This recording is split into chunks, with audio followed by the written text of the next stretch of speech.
I'm obsessed with making Dexter his own dog bone broth. So let's get in Dexter's kitchen and make up some broth. So today it's all about that lamb bone broth. So I had to pull out the big turkey roaster for these lamb bones because they're too big for my regular size slow cooker. So big turkey roasting pan or something similar to hold these big old bones. Or you can always use a different bone. Or if you're good with power tools, you can always cut the bones in half and put them in a normal size slow cooker. So we have 5 pounds of lamb trotter bones. See how big and long they are? And then I have 3 lamb femur bones. So what I'm going to do is just dump them in. And as always, the better the quality of your ingredient, meaning hormone, antibiotic free, free range, happy animals, the better your product's going to be. So we're going to plop that in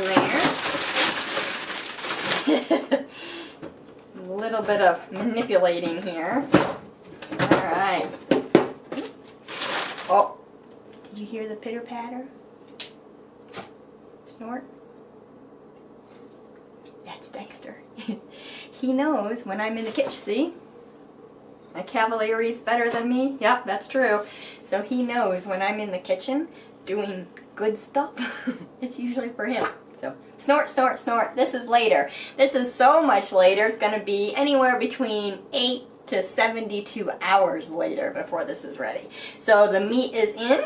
Clean my hands a little bit. They'll get a big scrub-a-dub afterwards. And then since there's so much here, what I'm going to do is I'm taking 5 tablespoons of raw organic apple cider vinegar.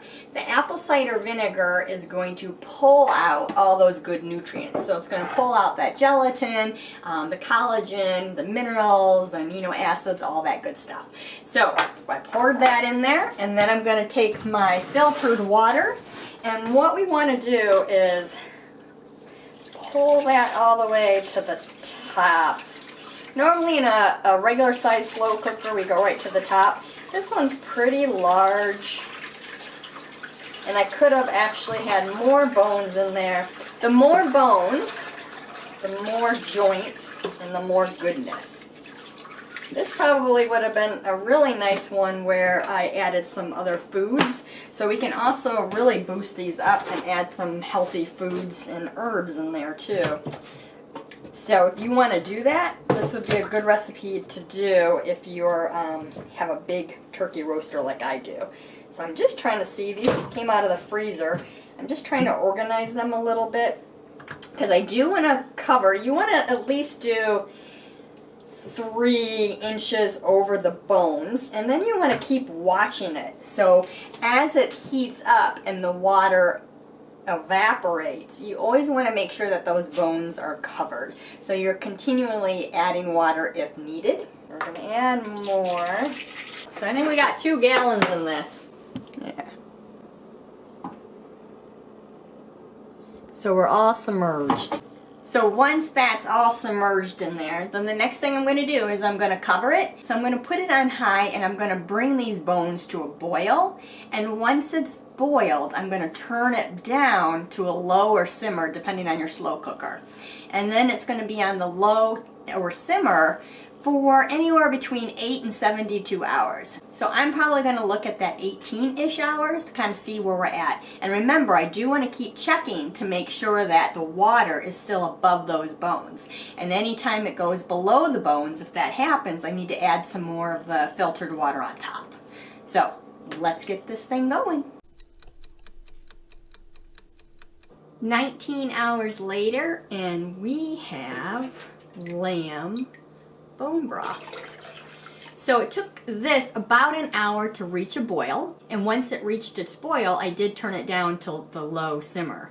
I did not need to add any extra water in this broth. It had enough water to cover. I've already taken out all the bones and the bone joints.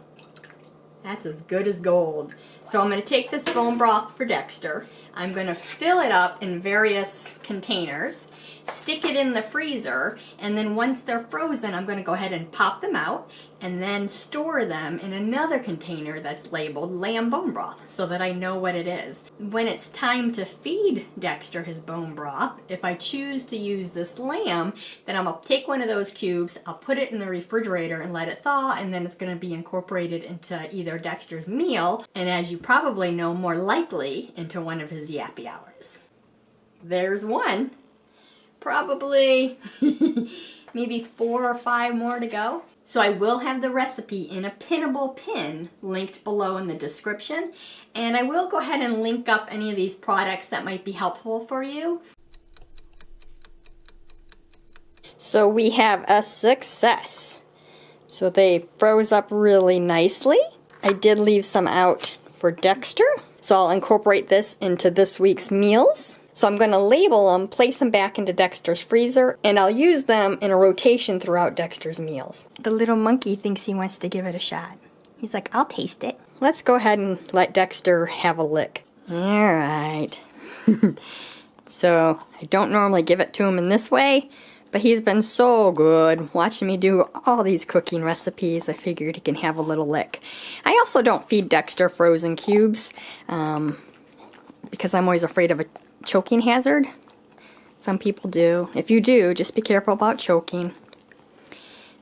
But he can have a little lick.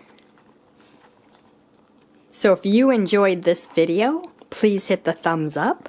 Don't forget to subscribe to our channel. Hit the bell icon so that you'll be notified of upcoming videos.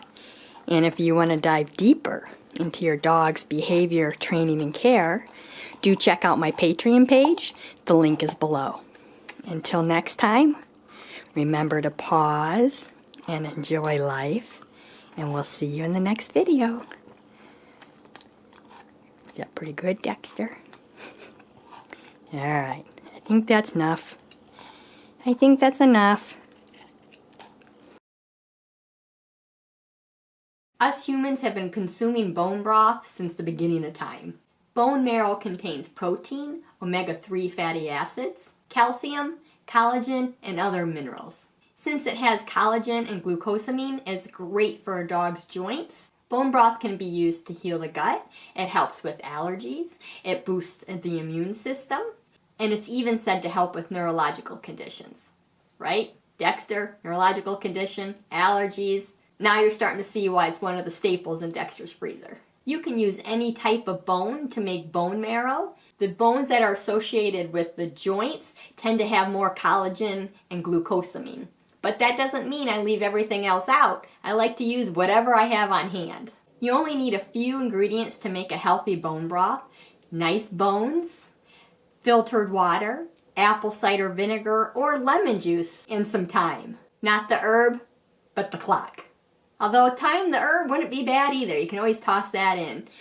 Now, that said, that's another point. Bone broth doesn't just have to have those simple ingredients. You can add other ingredients inside your dog's bone broth to boost up that nutritional value.